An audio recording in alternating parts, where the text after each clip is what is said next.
দেশের বাইরে আমার কোনো ঠিকানা নেই, এটাই হলো আমার ঠিকানা। বাংলাদেশের প্রথম নির্বাচিত নারী প্রধানমন্ত্রী খালেদা জিয়া। তার নির্বাচনী ইতিহাসে ভোটে হারের গল্প নেই। দেশের নির্বাচনে তিনিই একমাত্র নেতা যিনি ৫টি জাতীয় নির্বাচনে মোট ২৩টি আসনে প্রতিদ্বন্দ্বিতা করে প্রতিটি আসনেই জয়লাভ করেন। ১৯৯০ সালের গণঅভ্যুত্থানে স্বৈরাচার এরশাদের পতন হয়। এরপর ১৯৯১ সালের ২৭ ফেব্রুয়ারি অনুষ্ঠিত হয় পঞ্চম জাতীয় সংসদ নির্বাচন। ওই নির্বাচনে খালেদা জিয়া বগুড়া ৭, ঢাকা ৫, ঢাকা ৯, ফেনী ১ ও চট্টগ্রাম ৮ আসন থেকে প্রতিদ্বন্দ্বিতা করেন এবং এই ৫টি আসনেই বিপুল ভোটে জয়ী হন। ১৯৯১ সালের সেই নির্বাচনে বিজয়ের মাধ্যমে বিএনপি সরকার গঠন করে এবং খালেদা জিয়া বাংলাদেশের প্রথম নারী প্রধানমন্ত্রী হিসেবে দায়িত্ব গ্রহণ করেন। একই সঙ্গে তিনি বিশ্বের ইতিহাসে মুসলিম সংখ্যাগরিষ্ঠ কোনো দেশের দ্বিতীয় নারী প্রধানমন্ত্রী হওয়ারও গৌরব অর্জন করেন। ১৯৯৬ সালের ১৫ ফেব্রুয়ারি ষষ্ঠ জাতীয় সংসদ নির্বাচনে বিজয়ী হয়ে সরকার গঠন করে বিএনপি। টানা দ্বিতীয়বারের মতো প্রধানমন্ত্রী হন খালেদা জিয়া। কিন্তু একতরফা সেই নির্বাচন বিতর্কের জন্ম দেয়। শপথ নেয়ার মাত্র ১১ দিনের মাথায় পদত্যাগ করেন খালেদা জিয়া। এরপর সংসদ ভেঙে দেয়া হয়। তবে ওই সংসদেই নির্দলীয় তত্ত্বাবধায়ক সরকার বিল পাশ হয়।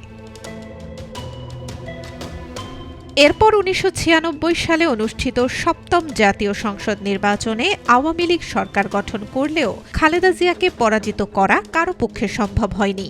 ওই নির্বাচনে তিনি বগুড়া ৬, বগুড়া ৭, ফেনী ১, লক্ষ্মীপুর ২ ও চট্টগ্রাম ১ আসনের প্রতিটিতেই জয়ী হন। ২০০১ সালের অষ্টম জাতীয় সংসদ নির্বাচনে আবারও নিজের জনপ্রিয়তা প্রমাণ করেন খালেদা জিয়া। ৫টি সংসদীয় আসন থেকে প্রতিদ্বন্দ্বিতা করে প্রতিটিতেই বিপুল ভোটে বিজয় অর্জন করেন।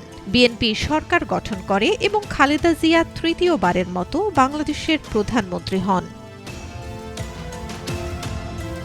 ২০০৮ সালে নির্বাচন কমিশন একজন প্রার্থীর জন্য সর্বোচ্চ ৩টি আসনে প্রতিদ্বন্দ্বিতার সুযোগ নির্ধারণ করলে খালেদা জিয়া বগুড়া ৬, বগুড়া ৭ ও ফেনী ১ আসন থেকে নির্বাচনে অংশ নেন এবং ৩টি আসনেই বিজয়ী হন।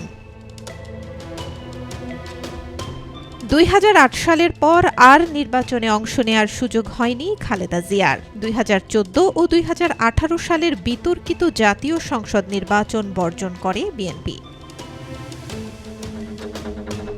আসন্ন ত্রয়োদশ জাতীয় সংসদ নির্বাচনে বগুড়া ৭, দিনাজপুর ৩ ও ফেনী ১ আসন থেকে প্রতিদ্বন্দ্বিতা করতে চেয়েছিলেন খালেদা জিয়া, কিন্তু তার আগেই ৩০ ডিসেম্বর পৃথিবীর মায়া ত্যাগ করেন তিনি। বেগম জিয়া ছিলেন নারী নেতৃত্বের এক অনন্য দৃষ্টান্ত। যে আসন থেকেই নির্বাচনে অংশ নিয়েছেন সেখানেই বিপুল সমর্থনে জয়ী হন তিনি। এমনকি যেসব নির্বাচনে বিএনপি সরকার গঠন করতে পারেনি সেখানেও যতটি আসনে প্রার্থী হয়েছিলেন তার সবকটিতে জয়ী হন। Desk report, B news 24।